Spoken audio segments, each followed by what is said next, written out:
मला एवढंच विचारायचं, जर कृषी क्षेत्र केंद्रस्थानी असतं तर महाराष्ट्रात शेकडो शेतकऱ्यांनी आत्महत्या केल्या असत्या का? अध्यक्ष महोदय, आपण फक्त शेतकऱ्यांचं सरकार म्हणतो, शेतकरी कृषी केंद्रस्थानी म्हणतो, पण सगळे निर्णय आपले हे शेतकरी विरोधी असतात.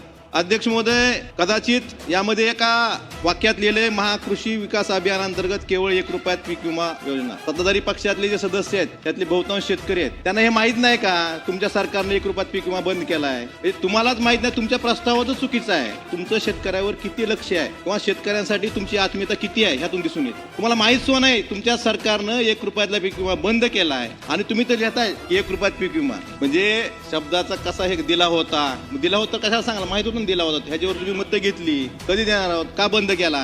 सांगा ना मग का बंद केलं. तुम्ही असं मला एवढं सांगायचंय की तुम्ही शेतकरी जर तुमच्या केंद्रस्थानी असता, शेतकऱ्याची खरेच तुमची तळमळ असती, तर अशा खोट्या गोष्टी तुमच्या प्रस्तावात आल्या नसत्या. प्रस्तावावर सह्या करताना तरी बघत जावा.